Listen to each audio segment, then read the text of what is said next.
मायावती, अखिलेश, योगी सबने जिस आईपीएस को ट्रांसफर का लेटर थमाया वो जनता के लिए हीरो कैसे बन गया। सीबीआई बार बार लिखती है चिट्ठी, आईपीएस प्रभाकर चौधरी को दिल्ली भेजिए, एनएसजी कमांडो ट्रेनिंग वाला आईपीएस हमें चाहिए। वो पिट्ठू बैग लेकर ऑफिस पहुंचता है, नेताओं को हड़काता है, फिर ट्रांसफर मिल जाता है। 13 साल में संभाले 15 जिले। कहते कि जिसको नाव की पतवार चलानी आती है उसका तूफान भी कुछ नहीं कर सकता।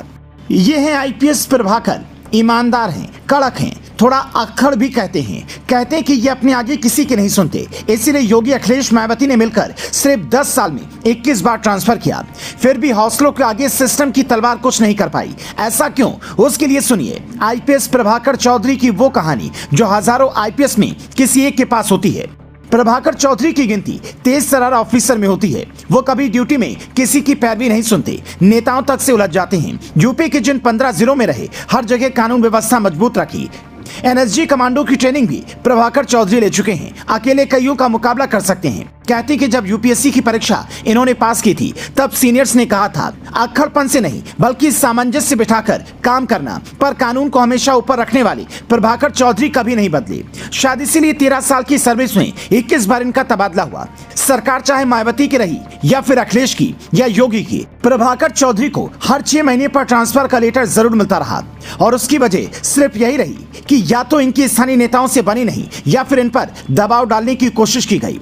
आप इनके करियर का ग्राफ देखेंगे तो खुद समझ जाएंगे कि आईपीएस प्रभाकर चौधरी किस मिजाज के ऑफिसर हैं। साल 2010 बैच के ऑफिसर प्रभाकर को पहली पोस्टिंग नोएडा में बतौर एएसपी मिली। फिर आगरा, जौनपुर, वाराणसी गए। पहली बार एसपी के रूप में इन्हें ललितपुर जिले की कमान मिली और करीब 11 महीने तक वहां रहे। वहां से इंटेलिजेंस मुख्यालय बुला लिए गए। उसके बाद देवरिया में करीब 7 महीने रहे, बलिया में सिर्फ 2 महीने और कानपुर देहात में करीब 6 महीने तक प्रभाकर चौधरी की पोस्टिंग रही। इसके बाद प्रदेश में योगी की सरकार बनी और सीधा इन्हें एटीएस भेज दिया गया, जहां अपराधियों के खिलाफ कार्रवाई की पूरी छूट थी। लेकिन प्रभाकर चौधरी वहां भी नहीं टिक पाए और उसके बाद उन्हें 3 महीने के लिए बिजनौर और फिर मथुरा का एसपी बनाकर भेजा गया। मथुरा में इन्होंने कई शानदार काम किए, लेकिन कहते हैं कि वहां लोकल नेताओं से नहीं बनी और 3 महीने में ही तबादला हो गया।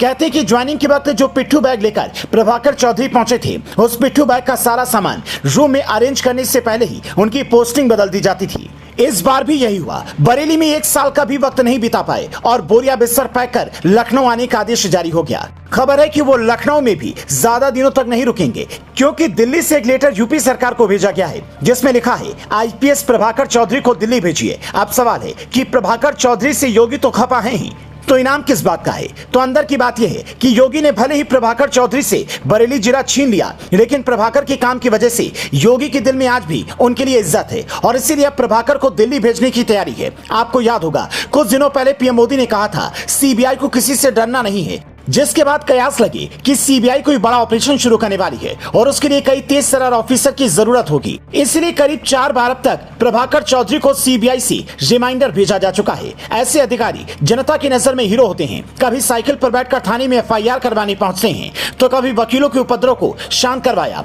सोनभद्र के उम्भा में जब पुलिस और पब्लिक के बीच झड़प हुई तो योगी ने जीआरपी से हटाकर सीधे इन्हें वहां का एसपी बनाया। मतलब भरोसा पूरा विभाग करता है, लेकिन कांवरियों पर पथराव करके एसपी साहब ने ऐसी गलती कर दी जिसने सारे अच्छे कामों पर पानी फेर दिया। हो सकता है सावन महीने में भगवान भोले को जल चढ़ाकर इसका पश्चाताप करें।